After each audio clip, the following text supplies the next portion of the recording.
जय हिंद। कोशिका यानी ह्यूमन सेल के पार्ट 1 वाले वीडियो में हम आपको कोशिका के अंदर के कुल 11 पार्ट बता दिए थे, जिसमें जीव द्रव्य तक हम पढ़ाकर छोड़े थे। आज हम उसके आगे यानी 12वां टॉपिक से शुरू करेंगे। तो इस पार्ट में हम आपको थोड़ा पहले वाले पार्ट का रिवाइज करा देते हैं। अगर आप फर्स्ट पार्ट नहीं देखे हैं तो पहले फर्स्ट पार्ट देखिए, वरना सेकेंड पार्ट आपको समझ में नहीं आएगा। देखिए, माइटोकॉन्ड्रिया बता दिए थे, श्वसन का काम करता है, क्रेब्स चक्र द्वारा ऊर्जा बनाता है। राइबोसोम आपको बता दिए थे, ये प्रोटीन फैक्ट्री होती है। बड़े जीवों में 70-80S जो नहीं दिखाई देते हैं आंख से, जिन्हें माइक्रोस्कोप से देखा जाता है, उन्हें 70S राइबोसोम पाया जाता है। गोल्जी बॉडी परिवहन का काम कर रहा था। एंडोप्लाज्मिक रेटिकुलम कोशिका के अंदर शक्ति दे रहा था, कंकाल का काम कर रहा था। वैक्यूल्स जल को सोख रहा था, जंतुओं में छोटा, पेड़ पौधों में बड़ा। लाइसोसोम जल अपघटक एंजाइम कोशिका के आत्मत्यागी थैली। सेंट्रोसोम बता दिए थे, कोशिका का विभाजन करता है। न्यूक्लियस पूरी कोशिका को कंट्रोल करता है। जो इस न्यूक्लियस में द्रव भरा रहता है उस द्रव को कहते हैं केंद्रिका द्रव, और जो पूरी कोशिका में द्रव भरा रहता है उसे कहते हैं कोशिका द्रव। कोशिका द्रव और केंद्रिका द्रव को मिला दीजिएगा तो दोनों द्रव को मिला के जीव द्रव्य कहते हैं। ये हम 11 पॉइंट आपको पार्ट 1 में पढ़ा दिए थे। अब पार्ट 2 में हम आपको 12वां टॉपिक सिलिया और फ्लैजेला समझाते हैं। देखिए, सिलिया और फ्लैजेला क्या होता है। पहली बात कि एकदम नोट डाउन करके रखिए कि सिलिया और फ्लैजेला केवल एनिमल सेल में पाया जाता है, ये प्लांट सेल में नहीं पाए जाते हैं। सिलिया फ्लैजेला एक बाल के समान यानी हेयर लाइक स्ट्रक्चर होती है, जो कोशिका के बाहरी भाग में पाया जाता है। ये आउटर मोस्ट पार्ट में पाया जाता है। ये बाल के समान संरचना होती है। ये क्या करती है तो ये कोशिका को हिलने डुलने में मदद करती है, कोशिका को मोशन प्रदान करती है। सिलिया और फ्लैजेला ये पौधों में नहीं पाया जाता है। अगर किसी कोशिका के पास कोई पोषक पदार्थ तरल अवस्था में है तो उसे वो चूस लेती है, इसी बाल के माध्यम से खींच लेती है। अतः सिलिया और फ्लैजेला फीडिंग का भी काम करता है। ये हेयर लाइक स्ट्रक्चर होता है, आउटर पार्ट में पाया जाता है, मोशन एंड फीडिंग यानी अवशोषण का काम करता है। अब ये जो बाल जो संरचना होती है, बड़े बाल को हम कहते हैं फ्लैजेला और छोटे साइज के बाल को हम कहते हैं सिलिया। यही कोशिका में गति का काम करते हैं। सब समझ गया। यही सिलिया और फ्लैजेला स्पर्म को शक्ति प्रदान करते हैं ताकि वो आगे बढ़ सके। तो ये सिलिया और फ्लैजेला समझ में आ गया। प्लांट सेल में नहीं पाया जाता है, फ्लैजेला बड़ा होता है। अब हम समझते हैं 13वां पॉइंट कि लवक यानी प्लास्टिड किसे कहते हैं। देखिए ध्यान से, लवक या प्लास्टिड क्या होता है। कहेगा जंतु कोशिका का सबसे बड़ा पार्ट कौन है तो वो न्यूक्लियस है। और कहेगा कि पादप यानी पेड़ पौधे के यानी प्लांट सेल का सबसे बड़ा पार्ट कौन सा है तो वो प्लास्टिड यानी लवक होता है। यह ओनली प्लांट में पाया जाता है, ये हम लोगों में नहीं पाया जाता, यानी एनिमल सेल में नहीं पाया जाता है। अब ये जो लवक होता है, यह लवक 3 प्रकार का होता है। लवक कितने प्रकार के होंगे? 3 प्रकार के। तो चलिए हम सारे प्रकार को समझते हैं। पहला होता है क्लोरोप्लास्ट। हर एक लवक के लास्ट में प्लास्ट लगा रहेगा। क्लोरोप्लास्ट, प्लास्ट मतलब होता है लवक। क्लोरोप्लास्ट को हिंदी में कहते हैं हरित लवक। नाम से स्पष्ट है, हरे रंग का होता है, पत्तियों में पाया जाता है, हालांकि तना भी हरा होता है। और यही क्लोरोप्लास्ट फोटोसिंथेसिस यानी प्रकाश संश्लेषण के द्वारा क्या करता है कि ऊर्जा बनाता है, प्रकाश संश्लेषण द्वारा। अब इसी क्लोरोप्लास्ट के अंदर पाया जाता है क्लोरोफिल, क्लोरोफिल के अंदर पाया जाता है आपका मैग्नीशियम।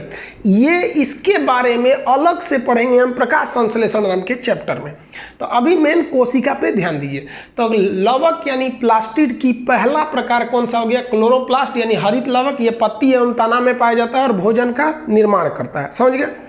इस लवक का जो दूसरा पार्ट होता है उसे कहते हैं ल्यूकोप्लास्ट। इसको हिंदी में कहते हैं अवर्णित लवक। अ मतलब नहीं, वर्णित मतलब कलर। यह किसी भी प्रकार के रंग को प्रदान नहीं करता। जैसे ये हरा रंग दे रहा था, ये रंग नहीं देता है।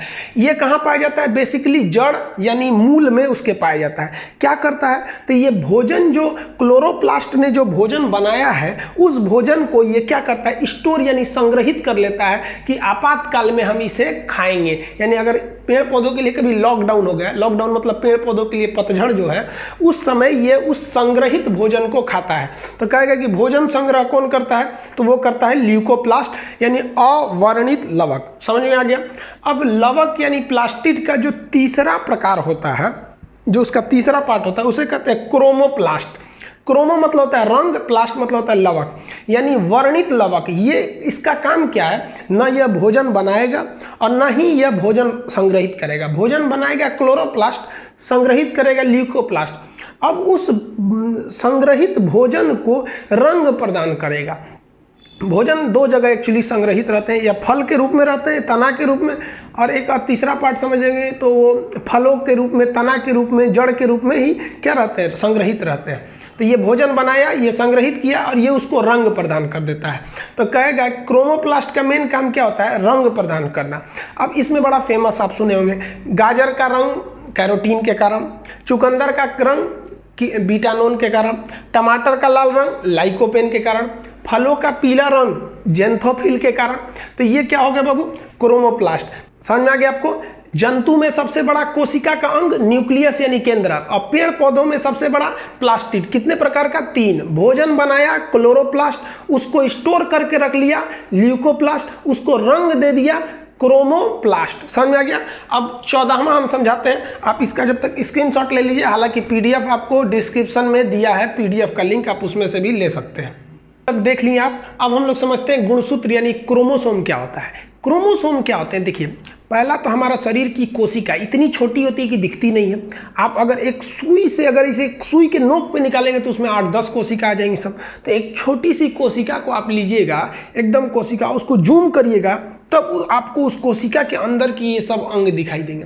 अब उस अंग में से एक अंग मिलेगा आपको न्यूक्लियस यानी केंद्रक। इस न्यूक्लियस को निकालिए और इस न्यूक्लियस को जब फाड़िएगा ना, तो इसमें इसी संरचना के आपको 46 क्रोमोसोम मिलेंगे। इसी संरचना को, इसी स्ट्रक्चर को हम क्या कहते हैं, क्रोमोसोम कहते हैं, क्रोमोसोम।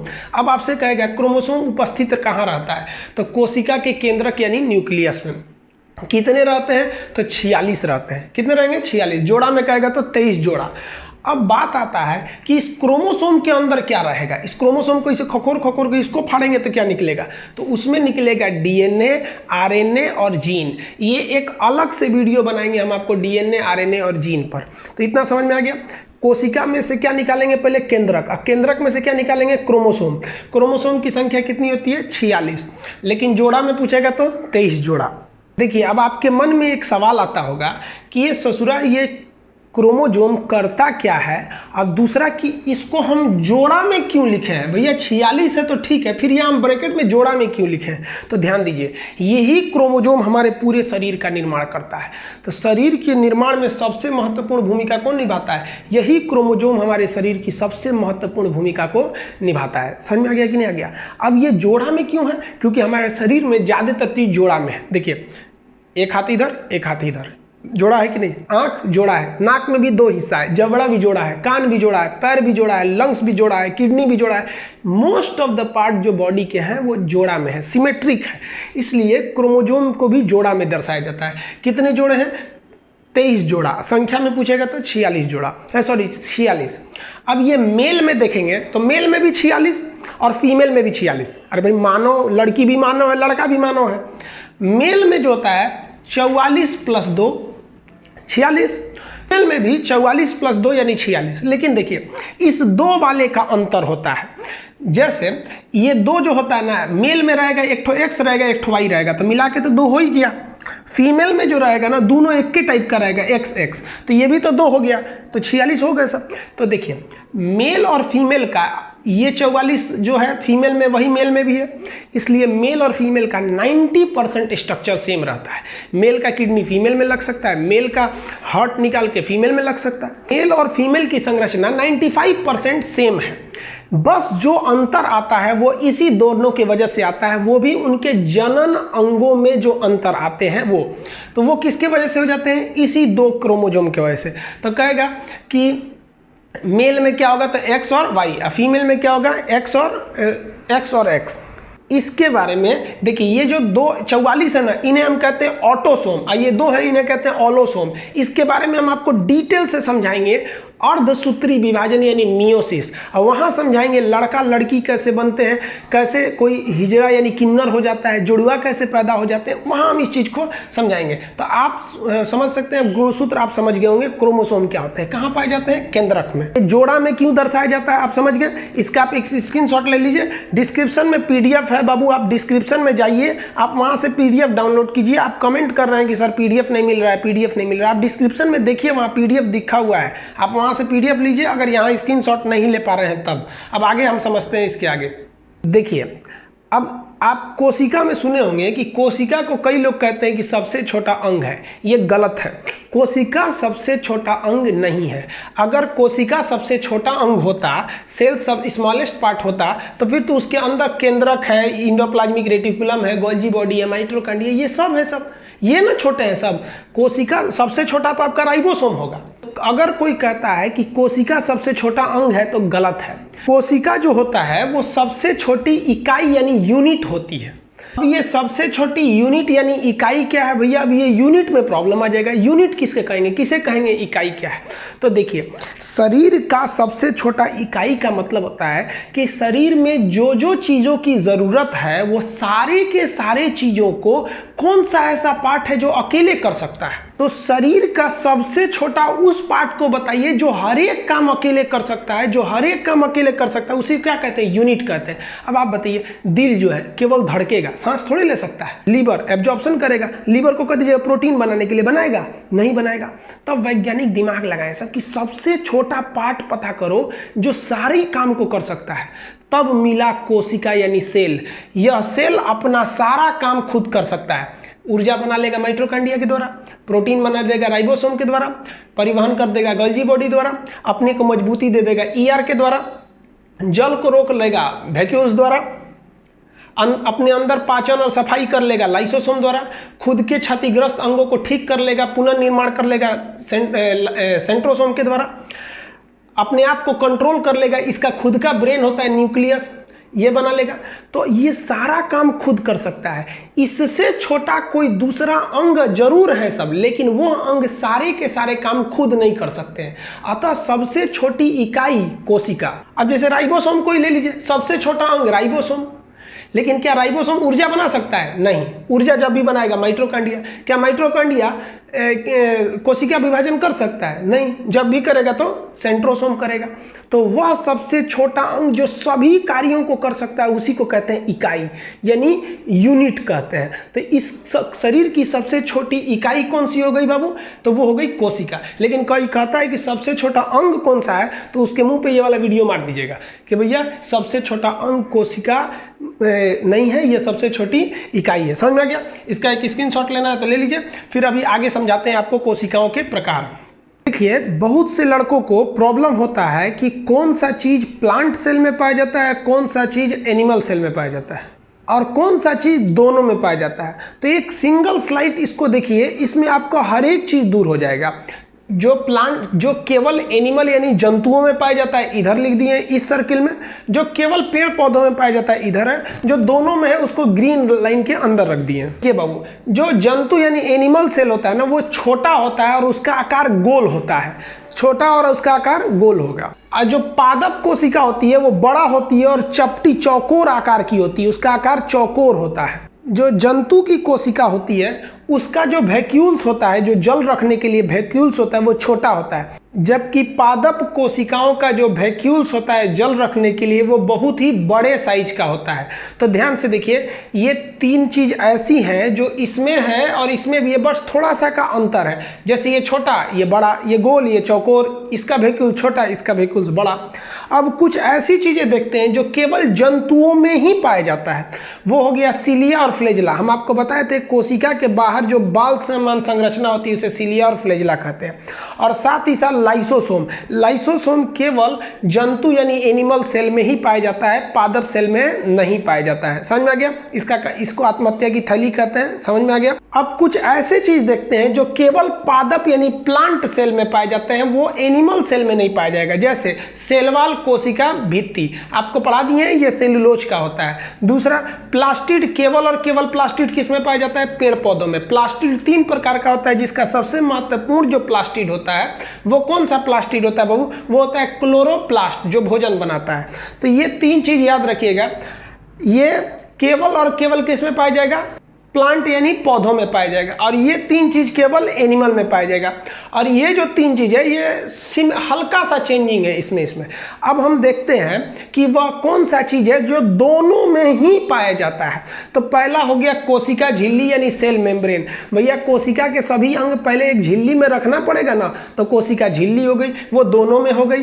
कोशिका को ऊर्जा चाहिए कि नहीं चाहिए? तो भैया ऊर्जा कौन देगा? माइटोकॉन्ड्रिया, वो दोनों में हो गया माइटोकॉन्ड्रिया। कोशिका को बढ़ने के लिए प्रोटीन चाहिए कि नहीं? प्रोटीन वृद्धि का काम करता है, शरीर को बढ़ाता है, तो दोनों की वृद्धि चाहिए। प्रोटीन कौन बनाएगा? राइबोसोम, तो दोनों में राइबोसोम पाया जाता है। और कौन सा राइबोसोम? तो ATS, क्योंकि ये बड़ा वाला राइबोसोम होता है, तो ATS। अब आप बताइए ये राइबोसोम कहाँ पाए जाते हैं? तो एंडोप्लाज्मिक रेटिकुलम यानी ER, तो ER किस में पाया जाएगा? दोनों में पाया जाएगा। अब गोल्जी बॉडी परिवहन करना जरूरी है कि नहीं है? जहां घट गया वहां लेके जाना, तो गोल्जी बॉडी दोनों में पाया जाता है। केंद्रक जो कोशिका को कंट्रोल करके रखता है वो दोनों में पाया जाएगा। समझ में आ गया? सेंट्रोसोम भी दोनों में पाया जाता है, जो कोशिका का विभाजन करता है। लेकिन सेंट्रोसोम में एक चीज ध्यान से समझिएगा, सेंट्रोसोम जो होता है वो एनिमल में पाया जाता है, लेकिन केवल और केवल छोटे ही पौधों में सेंट्रोसोम कोशिका का विभाजन करती है। बड़े साइज के पेड़ पौधों में कोशिका विभाजन का काम सेंट्रोसोम द्वारा न करके वह कोशिका विभाजन सेल प्लेट द्वारा होता है। हालांकि अगर कहेगा सेंट्रोसोम दोनों में पाया जाता है या नहीं, तब आप कहिएगा कि पाया जाता है। समझ में आ गया आप लोग को? ये आप इसमें ये समानता हो गई, ये केवल एनिमल में, ये केवल प्लांट में। आप इसका स्क्रीनशॉट लीजिए, फिर हम आपको समझाते हैं यूकैरियोटिक और प्रोकैरियोटिक में क्या डिफरेंस होते हैं। देखिए अब कोशिका के प्रकार के बारे में समझते हैं। कोशिका को हम लोग बेसिकली 2 प्रकार के बांटते हैं, एक होता है प्रोकैरियोटिक, एक होता है यूकैरियोटिक। देखिए प्रोकैरियोटिक जो कोशिका होती है, यह कोशिका सबको प्रारंभिक कोशिका कहते हैं। यह आकार में इतनी छोटी होती है कि इसे जूम करके देखना पड़ेगा आपको माइक्रोस्कोप से।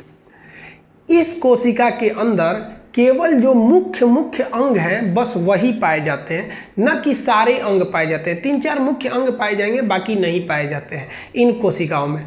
इसको आप नंगी आंखों से नहीं देख सकते हैं, बहुत ही छोटी होती हैं ये कोशिकाएं।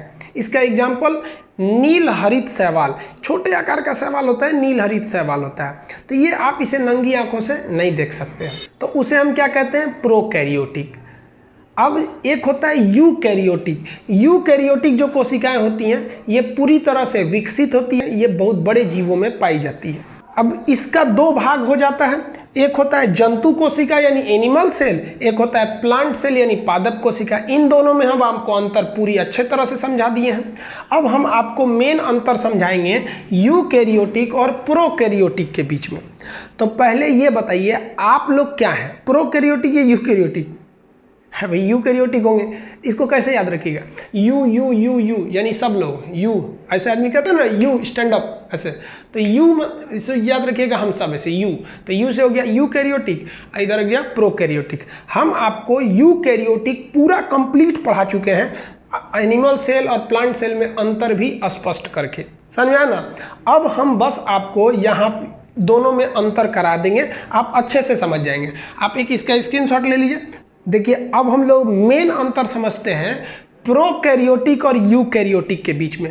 देखिए बहुत का अंतर नहीं होता है। प्रोकैरियोटिक कोशिका होती है ना, उसमें ससुरा में कुछ होता ही नहीं है। अब जो यूकैरियोटिक होती है पूरी तरह विकसित होता है, सभी अंग होते हैं। तो चलिए अंतर समझते हैं। प्रोकैरियोटिक बहुत ही छोटी होती है, जबकि यूकैरियोटिक बड़ी होती है। तो एक तरह का अंतर भी एक तरह का हल्का सा अंतर है, ये छोटा ये बड़ा। अब एक चीज ध्यान से समझिए, जो प्रोकैरियोटिक कोशिका होती है ना, इनमें जो केंद्रक पाया जाता है न्यूक्लियस, वो पूरी तरह से डेवलप नहीं होता है, वो अविकसित होता है। और यूकैरियोटिक में जो केंद्रक होता है वो पूरी तरह विकसित होता है, उनका केंद्रक पूरा विकसित होता है।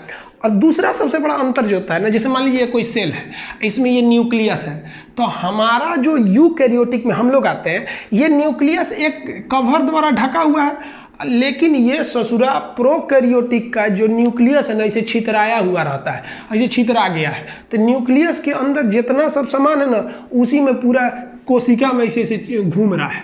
तो वही कहते हैं कि इसमें ना नो एनवेलप ऑन न्यूक्लियस, यानी न्यूक्लियस पर किसी भी प्रकार का लिफाफा यानी खोल नहीं होता है।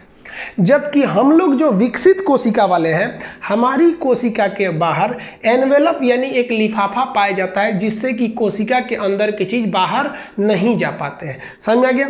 दूसरा अंतर समझिए, इनमें जो श्वसन होता है वो जीव द्रव्य से होता है, जीव द्रव्य से, और हमारे में श्वसन माइटोकॉन्ड्रिया से। इनमें माइटोकॉन्ड्रिया होता ही नहीं है। हम लोग में जो श्वसन होता है वो माइटोकॉन्ड्रिया से श्वसन होता है, लेकिन इनमें माइटोकॉन्ड्रिया नहीं होती है। तो जीव द्रव्य, आप बताइए जीव द्रव्य किसे कहते हैं? कोशिका में पाए जाने वाले लिक्विड को क्या कहते हैं? जीव द्रव्य। वो उस लिक्विड से ही सांस ले लेता है, जबकि हम लोग जो श्वसन करते हैं वो कहाँ से करते हैं? माइटोकॉन्ड्रिया के थ्रू। तो इनमें श्वसन जीव द्रव्य से, हम लोग में श्वसन माइटोकॉन्ड्रिया से होती है। अब कुछ समानता समझिए जो दोनों में समानता है। दोनों में डीएनए होता है, दोनों में जीव द्रव्य होता है। प्रकाश संश्लेषण दोनों कर सकते हैं, यूकैरियोटिक भी, क्योंकि यूकैरियोटिक दो भाग में, एनिमल और प्लांट। तो एनिमल वाला प्रकाश संश्लेषण नहीं करेगा, लेकिन प्लांट वाला तो कर देगा। तो प्रकाश संश्लेषण कर सकते हैं। कोशिका झिल्ली तो जेन्युइन है भाई, कोशिका झिल्ली नहीं पाया जाएगा तो सब कोशिका के अंदर की चीज बाहर चले जाएंगे, तो कोशिका झिल्ली पाई जाती है। और दोनों में कोशिका भित्ति पाई जाती है, प्रोकैरियोटिक में भी कोशिका भित्ति और यूकैरियोटिक में भी। क्योंकि यूकैरियोटिक का जो जंतु वाला होता है उसमें कोशिका भित्ति नहीं मिलेगी, लेकिन यूकैरियोटिक का जो पादप वाला भाग है उसमें तो कोशिका भित्ति मिलेगी। लेकिन ध्यान दीजिएगा, कोशिका भित्ति यानी सेल वॉल दोनों में होता है। यूकैरियोटिक का सेल वॉल सेलुलोज का होता है, और प्रोकैरियोटिक का जो होता है वो पेप्टिडोग्लाइकेन का होता है। किसका होता है? पेप्टिडोग्लाइकेन का। अगला समझिए, प्रोटीन जरूरत है भैया, प्रोटीन रहेगा तभी तो विकास करेंगे। तो राइबोसोम प्रोटीन बनाता है, दोनों में होता है। लेकिन हम लोग में बड़े हैं, चाहे वो जंतु हो या पादप, दोनों यूकैरियोटिक में आता है। दोनों में राइबोसोम होता है, लेकिन वो 80S का होता है, और इनमें क्या होता है? 70S का होता है। समझ में आ गया? तो इतने में खत्म हो जाता है प्रोकैरियोटिक। प्रोकैरियोटिक के अंदर माइटोकॉन्ड्रिया नहीं पाया जाता है, इसलिए ऊर्जा नहीं होती है, जहां पड़ा रहेगा वहीं रह जाएगा। बॉडी नहीं पाई जाती है, सेंट्रोसोम नहीं पाया जाता है, लाइसोसोम नहीं पाया जाता है। यानी यूकैरियोटिक में हर एक चीज पाई जाती है। अब प्रोकैरियोटिक में यही थोड़ा सा पाया जाएगा, ये वाला पार्ट, और यही सिलिया फ्लैजिला वाला पार्ट। यानी इसमें ना बहुत कम चीज पाया जाता है, और यूकैरियोटिक में बहुत ज्यादा चीज पाया जाता है। अब एक बात बनाइए, अब आपसे कोई पूछ दे कि जो प्रजनन यानी रिप्रोडक्शन का जो टाइमिंग है किस में ज़्यादा लगेगा? प्रोकैरियोटिक ज़्यादा समय में रिप्रोडक्शन करेगा, मतलब कोशिका विभाजन, की यूकैरियोटिक? तो सबसे जल्दी कोशिका विभाजन यानी रिप्रोडक्शन का काम कौन करता है? प्रोकैरियोटिक। ससुरा में है ये क्या चीज़ है? थोड़ा थोड़ा सा चीज़ है, सिलिया फ्लैजिला डीएनए बनाया, धड़ से एक ठो बना दिया। और हम लोग की कोशिका में माइटोकॉन्ड्रिया, लाइसोसोम, एंडोप्लाज्मिक रेटिकुलम, केंद्र, रक्त, गोल्गी बॉडी, वैक्यूल्स, दुनिया भर का चीज बनेगा। बनते बनते टाइम लगेगा। इन ससुरों में कुछ है ये नहीं है, धड़ाधड़ फोटोकॉपी होके निकल जाएगा सर। इसलिए इन लोगों में रिप्रोडक्शन बहुत तेजी से हो जाता है। जैसे जीवाणु हो गए, विषाणु, ये सब टाइप की चीज होते हैं, बीमारी बहुत तेज फैला देते हैं, तुरंत रिप्रोडक्शन कर देते हैं। तो समझ में आ गया आप लोग को? प्रोकैरियोटिक क्या है, यूकैरियोटिक क्या है? दोनों में इसमें बहुत ज़्यादा चीज़ें पाई जाती हैं, इसमें बहुत कम पाया जाता है। समझ में आ गया? आप इसका स्क्रीनशॉट ले लीजिए। नेक्स्ट वीडियो में हम अगला टॉपिक समझेंगे कि डीएनए, आरएनए, इस सब के बारे में।